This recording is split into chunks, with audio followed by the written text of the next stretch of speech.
Hello, everybody, and thanks for joining us today. This is another edition of our virtual book club. Glad you decided to share with us on today. Now, if you would, please don't be stingy, but share this even now. We want you to start a watch party as we have yet another wonderful author today, all the way from down by the circle.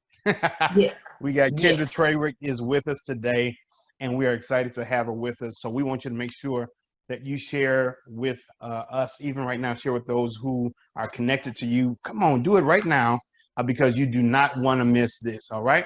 So I'm introducing to some and presenting to others. Kindra Trawick, good to see you today. How are you? It is good to see you as well. I am doing wonderful in yourself. Good, doing good in the midst of being on lockdown with coronavirus. Right, we want right. to make sure that while we are yet locked in the house, we have something to do. And what better to do than to read a good book, right? Exactly, So, exactly. so Kendra, you are a new author. Tell us a little bit about yourself first before we get to your wonderful book. Okay, well, Kendra, I am a mother. Um, I am an author. I'm a speaker.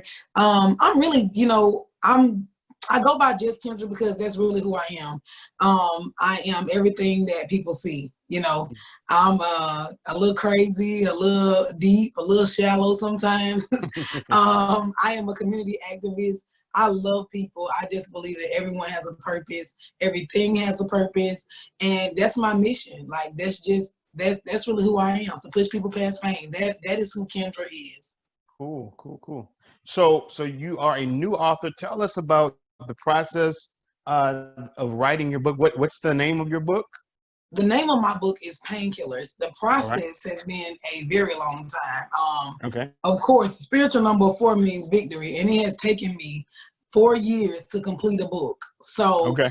the process has been long. The journey has been hard, Hmm. especially when you're writing about yourself. When you're opening Hmm. yourself up, when you're telling your own stories, Yeah. when you're really exposing yourself and you're bringing yourself naked to the world. So the process was one that was, I went on a journey writing this book, to say the least. It took me back to some places that I felt like I was over. It took me back to those places. It made me pray again. It made me Mm. forgive again. So this book has been a process. Cool, cool, cool. So in the process of writing this book, and it taking 4 years, um, what was the push to make sure that you, after 4 years, what made you really push to finish it, right? Well, what actually made me push to finish it was 4 years ago, my mother passed away. And so Okay. with her passing away, her last day at the hospital where she was up walking and talking, she told me, she said, listen, you're going to be successful. And I still took those words. I kind of still sat on them. I played around with the book, for the longest. In Mhm. August of 2018, I had my daughter. Mhm. And December of 2018, I found out I was pregnant with my son. So Wow. Okay. at that time, I had to realize that, I didn't want to keep sitting on anything that God had given me, because time was constantly moving and I had 2 children now that Mhm. I wanted to be an example for. So what pushed me to finish the book was me realizing that my life was no longer about me. It was about Okay. the people that I was leaving behind. And I had to ask myself, what are you going to leave behind? Do you want to Mhm. be a sayer or do you want to be a doer? Okay. All right. Great. So let's jump into it. Painkillers. What can we expect when we get the book Painkillers? Let me tell you what to expect when you get painkillers. Painkillers, painkillers, and some people ask, like, oh my God, like, why painkillers? Like, what is painkillers? Mhm. Painkillers, the reason why I named the book Painkillers is because the book has 5 chapters in it, Mhm. and it basically have 10 stories per chapter. Okay. So I open up and tell different stories about my life. The reason Mhm. why it's painkillers is because most people don't really realize, whenever you take an aspirin or a Tylenol or Mhm. whatever it is that you take for pain, they call them Mhm. painkillers, opiates, whatever you want to call them. Those things don't actually cure, they don't heal. But what a painkiller does is it actually changes the signal. It changes the message that nerve is sending to your brain. Mm. So the reason why I named the book Painkillers was because I wanted to change what you tell yourself about this pain. Okay. No one can heal you, of course. I don't have the ability to heal you. Some things that we go through, whether it's the loss of a parent, a child, whatever, you'll never be healed from those things. Those things will always hurt.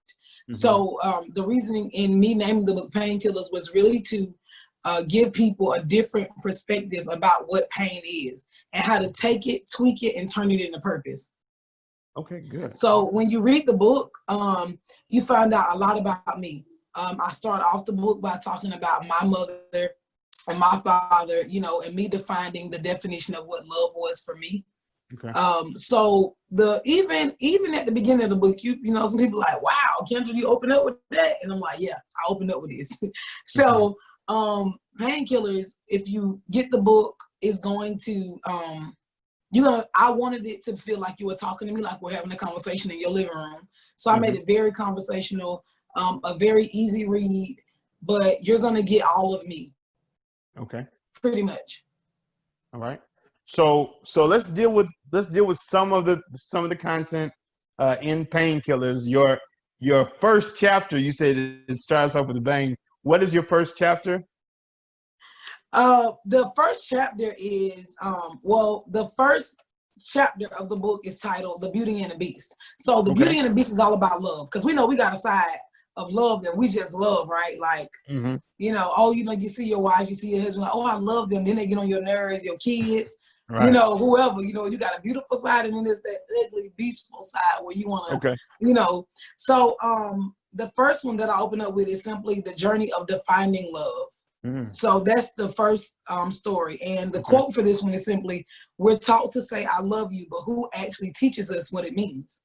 Wow. Right. Even with my daughter and my son and me becoming a mother, I don't want to just tell them I love you and get them to regurgitate it. I want them to know what love is. Right. So in my first chapter, I start off by saying, whether it was you being told as a child, I love you, followed by give me a sugar, or whether it was whispered in your ear, followed by a kiss on the neck. Those 3 words had a big impact on your life. I started off by talking about, my relationship with my mother. So a little bit about it, a little bit about what I said in there in the book was, you may not realize it, but those words, I love you, have been filtered by childhood memories, insecurities, and misrepresentations. The first people to actually exemplify love are supposed to be your parents, right? Well, I had a mother that battled with drugs and alcohol addiction. So my grandmother had custody of me. She was one of the most forgiving, loving women I have ever seen, because my mother could do anything and she would forgive her. I struggled to stay awake in school due to the lack of sleep. Many nights of my mother pacing the floor, shouting and cussing to the top of her lungs. I heard things as a child that most adults have never been exposed to.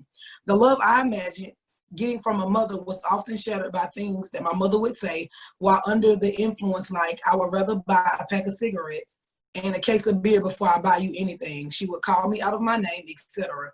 I was constantly haunted by those 3 words, I love you, but was treated the complete opposite. I wonder, how do you love someone and say things like this? Was I not enough for her to get high off of?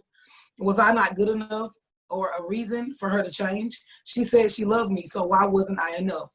My relationship with my father, which was my first example of a man, we moved to Dothan when I was 9, and he had never sent for me. We only talked on the phone, and the conversations were very short. And most of them, well, really all of them, were outgoing, never incoming.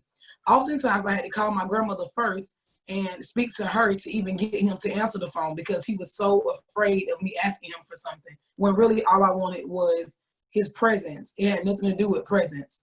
I just wanted him to be in my life. I was broken in more ways than one. Finding out the man that carried the title father didn't even know the day I was born or how to even spell my first name. But at the end of every phone conversation, he would simply say, I love you, baby girl. Wow. So that's just a tidbit of the first chapter. Right. So talk about that, because in the family construct, especially nowadays, children grow up with the perception of love is based off of your parents, right? Or what you've seen, how you've seen it demonstrated. How important do you think it is now that you are a parent that you actually demonstrate the kind of love that your children are going to need in the future, right? When they are dealing with other people or as they grow up. How important is it that we demonstrate a love that you may not have seen as a child? I think that that should be your number one priority Mm-hmm. because for me, being 33 years old, I was not used to peace at all. You know, I had to sleep with the TV on. You know, I Mm-hmm. was used to dysfunction, even in relationships. You know, Mm-hmm. if people treated me one way this day and then the next day they were completely opposite, I was kind of okay with that because I was addicted to dysfunction. That Wow. was what I felt like love was. That was Mm-hmm. my definition of what love turned into. So for me and my children, I make sure that my number one priority in my home, even doing it alone, is peace. It's for them Mm-hmm. to know that I love you, and Mm-hmm. that comes with me not only telling you that, but showing you that, and Right. finding that balance between. Of course, they got to have correction, Mm-hmm. but me being the example of what they should look for and what love is. So them Right. knowing that all the time it's not going to be easy, Right. you know, knowing that, you know, you do have requirements, that there's some Mm-hmm. things I will require out of you so Mm-hmm. that when they go out, you know, into the world after I'm gone, they could say, okay, I really know what love really meant. And Mm-hmm. it won't be them looking and thirsting for attention. It won't be them trying to figure out, you know, what is this or, you know, what is that, or being Mm-hmm. okay with dysfunction, abuse, Right. any of those things in the name of love. Right. Right. All right. So I guess many of us, we always know that you have two types of choices, right? When you're growing up, I can either choose to do what I've seen done in my home, or I can choose to do the opposite. What made you just make a conscious decision that I'm not going to demonstrate what I've seen all my life, nor will I continue to remain, in dysfunction? How long did it take for you to say, okay, this is not what I need to have? How long did that process take? I can say that honestly, God. Mm-hmm. I can't really I can't really put it any other way. Mm-hmm. It was really all about exposure Mm-hmm. because, you know, at home that's really all you know. But Right. I actually went to other people's house. I would go to church and I would Mhm. find out that there was more to this than where I grew up, than what I was Yeah. going through. So I made that conscious decision now to make the decision to want to do it versus Mhm. fighting against the patterns, you know, of what I've learned. Yeah. Took me 30 years to do that. It Wow. took me 30 years to fight against, you know, that generational curse, even with Mhm. my two kids, you know. Right. So it took me 30 years to decide, okay, Kendra, this is not love. This is not what Right. you want. This is not what you want to, you know, exemplify. So it, you know, it actually caused me to shake up some things in my life. But as a child, I knew that this is not what I wanted for anyone else. Right. Now, so that brings us to your another chapter, which in which you deal with dealing with yourself, right? Hmm. Yes, So that talk to would us about be that. that would be the chapter titled "The Man in the Mirror." Okay. A lot of times, it's so easy for me to talk about you. You know, Hmm. it's so easy for me to point fingers at you, but the hardest person to confront is yourself. Yeah. So, with the chapter "The Man in the Mirror," I discuss my own personal insecurities. You know, the Okay. things that I went through with not other people, but Hmm. with me dealing with myself.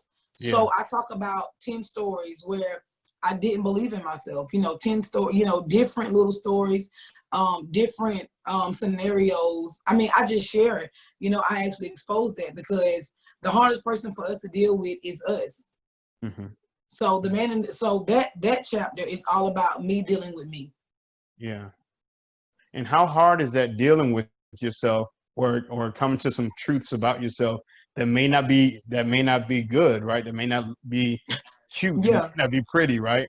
yeah, How hard is that to really say, you know what? No, this is me, right? This one, I can't blame that. Everything. If every relationship looks the same, then I'm the common denominator, right? So how right. hard is that to really face the truth? I think that in order for you to face the truth, you have to come to a mature, like that's like a part of maturity. Some, Hmm. you know, that you have to grow into to where you no longer want to be a victim and to Hmm. where you know, decide, you know what, I am pretty jacked up. Let me check my attitude. You know what I'm saying? Like, right, or why are these people attracted to me? Like, what is it about right, me that I'm putting out there that's right, attracting these things? Because if I'm so positive, why I keep getting these negatives? You know what I'm right, saying? So, right, and they say opposites attract. Well, that just depends on what you're talking about. But right, right, for me, confronting yourself is definitely, I feel like it starts with you actually being mature, and then you really want to change. So it right. has to be you have to decide. It actually starts with a decision that I want to be better, that there's better in me. Because if you're perfect, why are you still here? Right, right. You know? Yeah. So as you get to the place where you are working on yourself, did you isolate yourself from people? Did you take time to pull back? How did you do that? Or did you function in the midst of dysfunction? No, God, it was definitely a pullback because Okay. I am one of those people. I'm like an extra extrovert, like Mm, extra extrovert. So right. God had to get me off to myself. So relationships began to end. Mm-hmm. People start getting busy. Mm-hmm. So it wasn't by choice. It was literally by force to where the quiet used to scare me Mm-hmm. because I knew if things got quiet, I could hear myself. I could see Mm-hmm. myself. So Yeah. the busyness and, life and the TV and the running and the work and this, Yeah. all those things kept me busy. So Right. when I got to that place to where God was like, nope, you're going to have to deal with you. Mm-hmm. It was something that I really didn't have a choice but to do, but I was Right. but I was more open to do it than what I thought. I think my fear was, oh my God, what am I going to see? Mm-hmm. And Right. then, afterwards it was like, oh, that wasn't really, so bad after all. And like I said, even with writing and me going back into those things, I cried writing the book. Mm-hmm. I was afraid writing the book. Mm-hmm. I was excited some days, but confronting me was just getting to those quiet places was one of the scariest things I ever done. But I didn't have a choice but to do it because God was like, I'm not gonna let you leave here like this. So you're Yeah. gonna deal with it or you're gonna stay stuck. Yeah. Yeah. I think, with this pandemic, I think many of us can attest that one of the scariest places to be is by yourself, right? And what this Yes, has done is it gave you a whole lot of quiet time, right? A lot of yes, time with the Lord. And then, like you said, many times you can get so accustomed to the busyness, right? mm-hmm, That you don't have time to deal with, who you really are without mm-hmm, all of this stuff, without the job, without the titles, without the relationships. This is a good time to help you deal with, who you are and what you have to do from this point on. So what right. happens after you deal with yourself? How do we move forward from that point? After you deal with yourself, Mm-hmm. first of all, it is such a beautiful thing because you can't say you love you unless you've dealt with you. Mm-hmm. you know so I began to fall in love with after dealing with me. I began to fall in love with my deep voice. You know what I'm saying? Because I no longer cared about the things that I was told as a child, because those Mm. childhood things, I admitted, okay, those words hurt, Right. because I actually dealt with me. Mm-hmm. So the process after that, I mean, it is a huge weight lifted off of you. And Mm-hmm. then you stop comparing yourself to other people. You stop looking at other people. You stop waiting for, you stop wanting people to give you that pat on that back.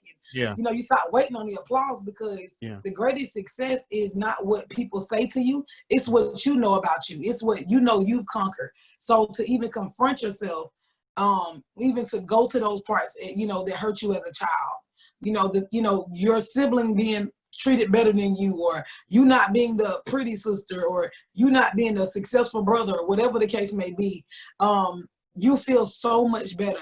There's a release, there's life after that. Mm-hmm. Like, there's life after that death, because then it's like everything that you've been told, everything that you've been shown, you put that to death.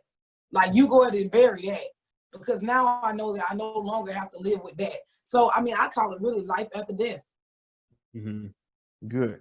So tell us about uh so in your chapters as you move forward from your man in the mirror and things like that, what's one of the chapters that stands out as a point of where you started really beginning to understand who you are, what your purpose was, and moving forward from there?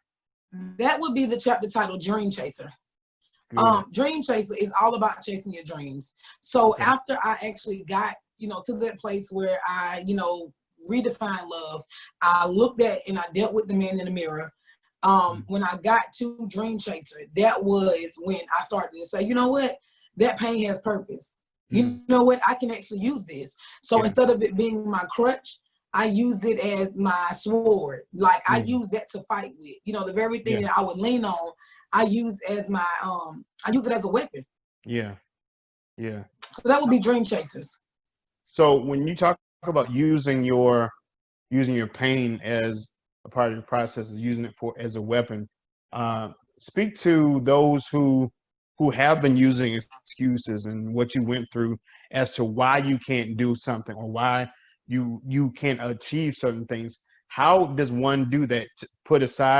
Either put aside their pain or, like you said, use it as a motivation to do something better. How would somebody go about doing that? The first thing you do is you actually accept it. You say, okay, this hurts. Okay, this happened. But then you just begin to use that as your resume. In life, when you go to apply for a job or whatever, the first thing they want is your resume. They want to know, what experience do you have? What actually qualifies you for here? Good. So I personally would tell a person, what you do with that. And the way you do that is you come to the realization and you understand, like I said, you accept it. You admit that it hurts, and then you take that and like I said, you have to take that pain and use it as armor. You take that and you said, okay, so I went through all of this and I made it. So you look at it as a victory because if you're still living, if you're still breathing, and you got to be because you're watching this video. So if you've been through all of those things and yet you're still here today, all of it had to have a purpose. So the way that you turn that around, you stop what you say about it. You stop what you're listening to about it. Whether it's writing out affirmations, whether it's, people say all the time, or I'm the black sheep of the family, and that's what they say. No, the black sheep often turns into the goat. So you got to, take that stuff and you got to change. Translate that in a different way. You know what I'm saying? Okay. You have to know that, okay, if I went through this and I made it and I'm still here, it's more to me. Good. It's really more to me than this. Good.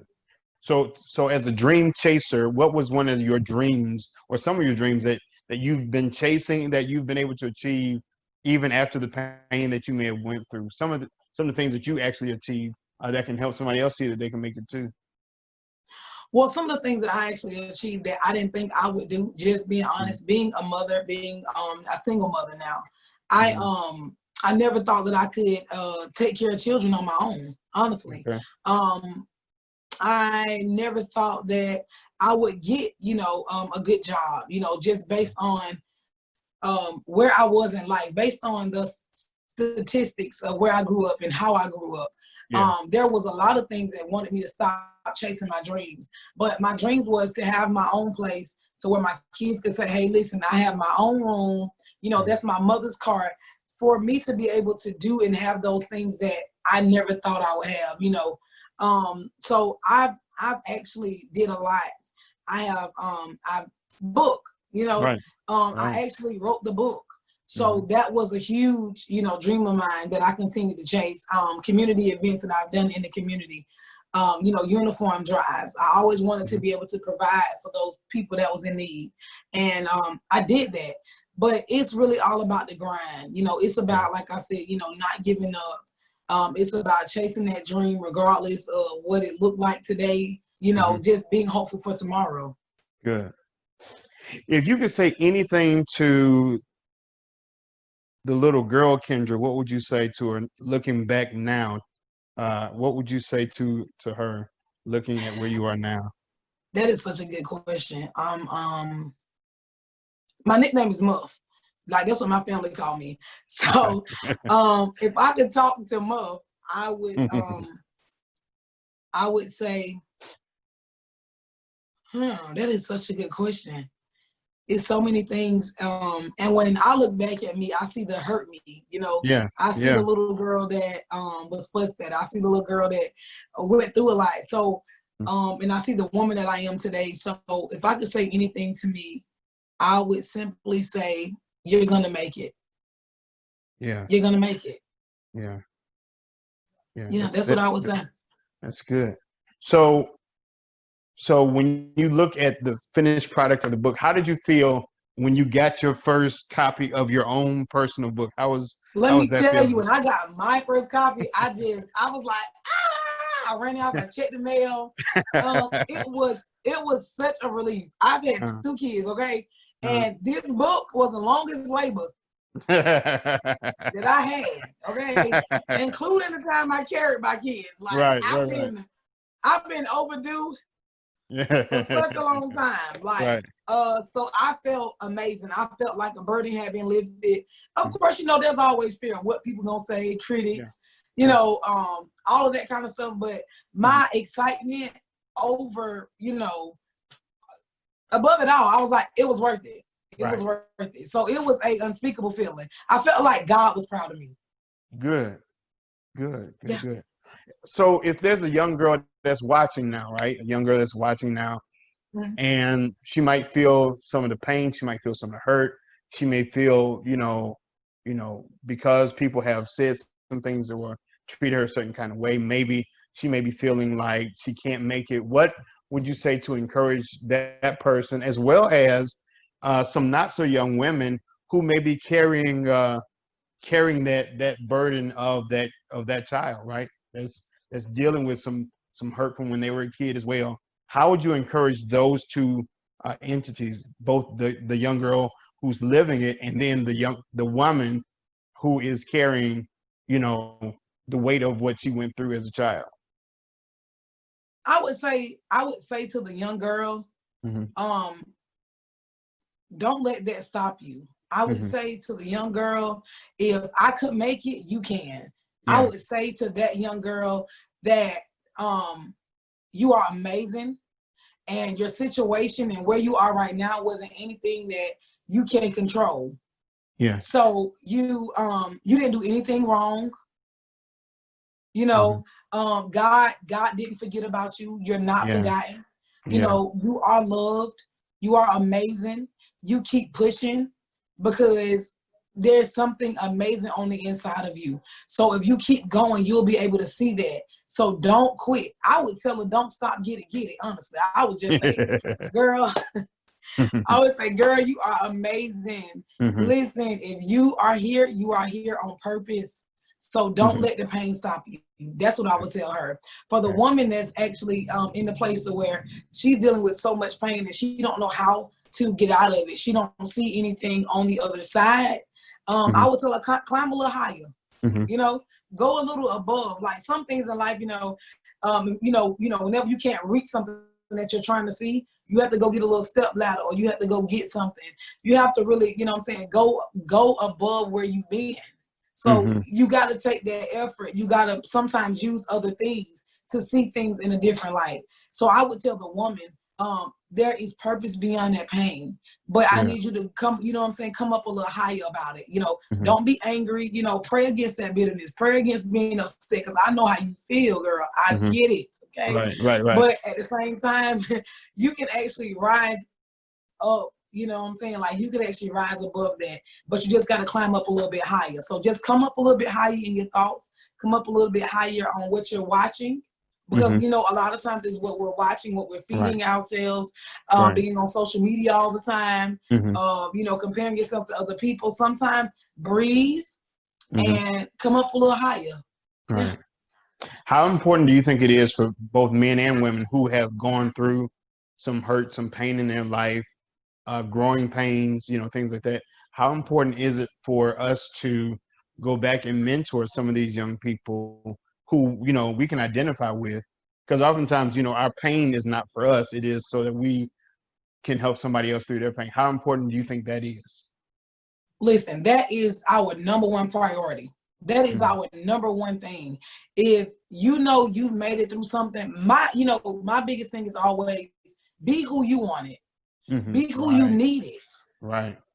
Be who you need it, because we've all went through some times. We've all gone through some times to where we felt like we was by ourselves, right? Like, ain't nobody ever been through this, you know, and it don't matter what your mama said, what your dad said, what older people said, you know, you didn't really believe that.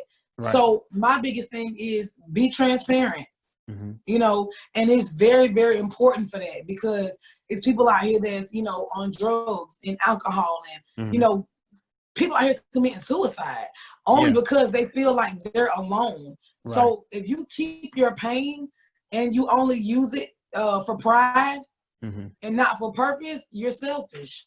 Yeah, it's selfish, and nobody gets anything out of it. That's basically like you done, you know, went and you put in all this time at this job and you don't get a paycheck at the end of it because you know you basically wasted your pain. So it's very, very, I would say it's very important for you to, I mean, even share your story. If you're not one-on-one, if you're an introvert or whatever, share your story. You can do it in text, you can do it in post, you know, you could be the, the secret, person that just give money, whatever it is, you can help other people. And it's very, very important that you do that. Good. This has been great. Tell everybody how to keep up with all things Kindra and also how to get this book, Painkillers, and add it to their collection. Well, you can keep up with Kindra on Facebook, Kindra Trawick. I'm on Instagram. I am just Kindra. I have a website, www.iamjustkindra.com. And Kindra is spelled with an I, because sometimes people look to me and they're like, oh, K-E-N. So it's Kindra. So that's www.iamjustkindra.com. The book Painkillers is $23. You can get it from my website. You can order it directly through me. I prefer that only because I like to sign it. I like to write everybody's name in it, thank them personally. And then of course, if you go on Amazon, they're gonna charge you like tax and stuff like that. So I just prefer to, send out people books personally. I'm just a personable person. Yeah. And your book came out in May, right? In the midst of the pandemic. Yes. So we need you all to go and support Kindra, who has launched a book in the middle of the pandemic. So she hasn't had a book tour yet. You just gotta give birth where you have to give birth. Kind of like Mary, you gotta do it where you gotta do it at. It ain't convenient, but it's good. It's still good. So it's a good time. So make sure that you go support. Make sure you go buy product from her. Keep a lookout. She's doing great things in the Circle City. She's doing great things and beyond. So we thank you, Kindra, for that. Thank you for having me. We want to encourage everybody who's watching. As usual, we have yet another great virtual book club meeting. And I want you to be encouraged today for somebody who's watching, who may have been feeling discouraged, may have been holding on to some childhood memories that's keeping you from doing what God has for you to do. I want you to be encouraged by Kindra's story, by so many stories that we have heard and will hear, that anything that you've gone through is God can use your pain for your purpose. So I want you to be encouraged even right now. Remember, this is every Tuesday at 6 o'clock. We want you to tune in and be a part of this. Kindra, one last statement, one final thought as we get ready to leave. Don't quit. Don't stop. Don't give up on yourself. Your pain has purpose. Keep going. I promise you it's something on the other side. If y'all ever need anybody to talk to, if you're going through something and you feel like, okay, I don't have nobody, know that I am always available. You can inbox me. I'll give you my number, whatever the case may be. Just know that you are not alone. All right. Again, thank everybody for joining us. Make sure you share this now. Somebody needs to see this. Somebody needs to witness, to experience the great testimony that was shared on today. And again, remember, we love you and there's nothing you can do about it. God bless you. God keep you.